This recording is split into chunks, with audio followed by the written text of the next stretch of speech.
అందరికీ నమస్కారం. నేను professor doctor Challa Krishnaveer Abhishek. Welcome to Abhi KS. Abhi teachers Indian knowledge systems.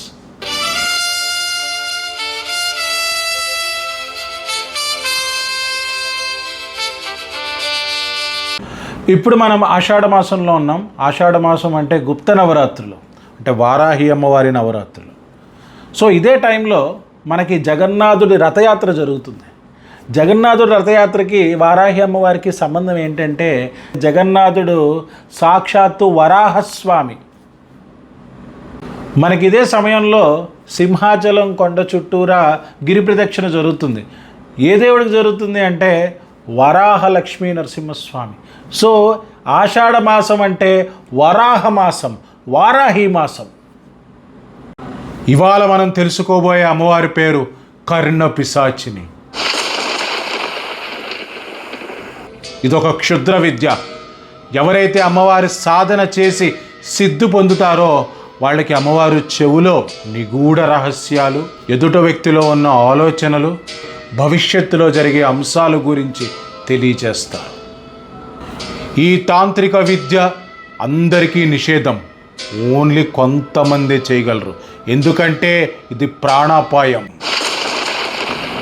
ఇలాగా మీకు చాలామంది చెప్పుంటారు, కానీ తల్లి తల్లే కదా. అమ్మవారు ఎవరికీ హాని చేయరు.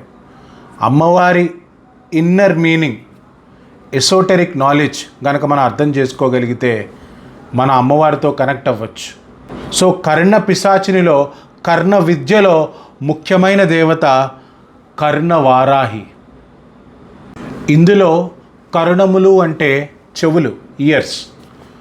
సో ఎప్పుడైతే మనము డీప్గా వింటామో, ఎప్పుడైతే ఈ బాహ్య ప్రపంచంలో ఉన్న నాయిస్ని మనం వదిలేసి మన మనస్సు నుంచి వచ్చే వాయిస్ మనం వింటామో, అప్పుడు అమ్మవారు, మనలో ఉన్న అమ్మవారు, మనలో ఉన్న ఎటర్నల్ కాన్షియస్నెస్ పలుకుతుంది.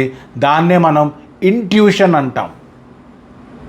అప్పుడప్పుడు మనం కొన్ని పనులు చేద్దాం అనుకుంటాం, లేకపోతే కొన్ని చోట్లకి వెళ్దాం అనుకుంటాం. అప్పుడు మన మనస్సు నుంచి ఒక వాయిస్ వస్తూ ఉంటుంది, ఇది చెయ్యొద్దు, ఇక్కడికి వెళ్ళొద్దు.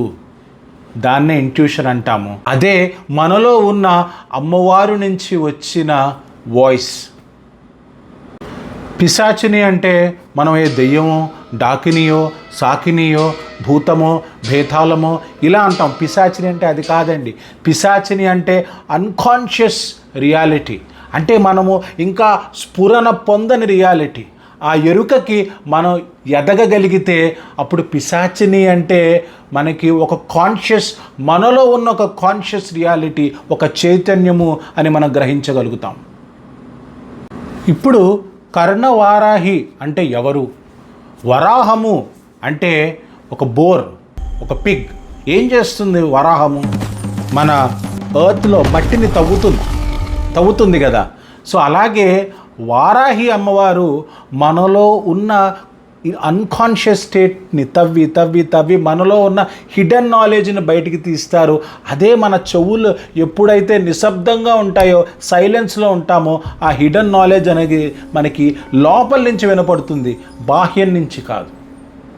సో ఇక్కడ కర్ణము అంటే ఇన్నర్ లిజనింగ్. వారాహి అమ్మవారు మట్టిని తవ్వుతారు. ఏం మట్టి? ద మట్టి ఆఫ్ ఇల్యూషన్, మట్టి of Maya, of fear, of ignorance, the మట్టి ఆఫ్ జెలసీ, ద మట్టి ఆఫ్ సెల్ఫిష్నెస్, ద మట్టి of ego.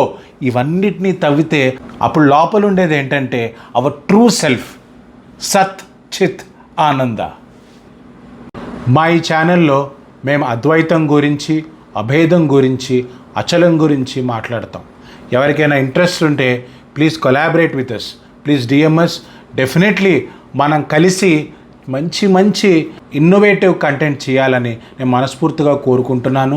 People from all faiths interested in Advaita, Abheda, Achala are welcome. ఈ వీడియో కనుక మీకు నచ్చినట్టయితే లైక్ చేయండి, షేర్ చేయండి, సబ్స్క్రైబ్ చేయండి, మమ్మల్ని ఫాలో అవుతూ ఉండండి. Thank you so much. Be ready to get enlightened again.